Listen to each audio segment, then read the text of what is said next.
Le Consortium national de formation en santé a été créé en 2003 dans le cadre du premier plan d'action pour les langues officielles et grâce au financement de Santé Canada versé par l'entremise du Programme pour les langues officielles en santé. 10 établissements postsecondaires, un secrétariat national et un comité de coordination forment à l'époque le CNFS. Cette première période de financement représente un chapitre important de l'histoire du CNFS, alors que le consortium se dote de bases solides et met en œuvre des activités pour accroître sa capacité de formation afin d'augmenter le nombre de professionnels de la santé de première ligne en mesure d'offrir des services de santé en français. En 2008, le gouvernement fédéral publie la feuille de route pour la dualité linguistique 2008-2013 « Agir pour l'avenir ». Le CNFS entame une deuxième période de financement au cours de laquelle sont menées à bien plusieurs réalisations. Le Fonds national de recherche est lancé afin de soutenir des projets de recherche pour améliorer l'accès à des services de santé en français. Le Collège de Lille devient le 11e membre du CNFS. En avril 2009, le Secrétariat national établit des partenariats régionaux dans les territoires et les provinces du Canada où aucun établissement d'enseignement postsecondaire francophone n'offre de programme de formation en santé en français.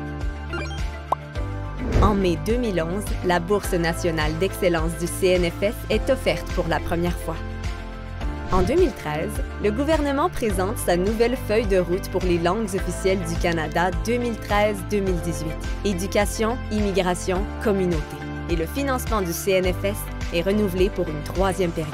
Le CNFS et l'Association des universités de la francophonie canadienne s'unissent pour créer l'Association des collèges et universités de la francophonie canadienne. Novembre 2013 marque le lancement de la boîte à outils pour l'offre active, créée par un groupe de recherche de l'Université de Moncton. En 2018, publication du plan d'action pour les langues officielles 2018-2023, Investir dans notre avenir.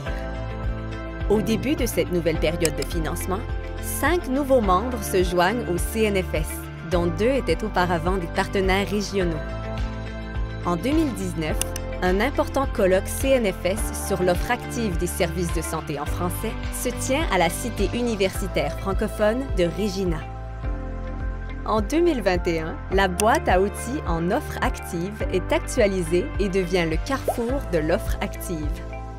En 2021, le programme de reconnaissance de la contribution des superviseurs au milieu académique, instauré par l'Université d'Ottawa, est mis en place dans d'autres établissements du CNFS.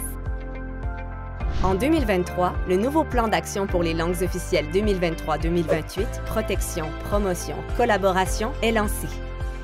Santé Canada renouvelle le financement des 16 membres et du secrétariat national. Et le CNFS poursuit la réalisation de son mandat d'appui à la formation de professionnels de la santé additionnels. En mai 2023, un prix national pour la supervision de stage est offert pour la première fois, lors de la 13e cérémonie de remise des prix du CNFS, autrefois appelée la Bourse nationale d'excellence du CNFS.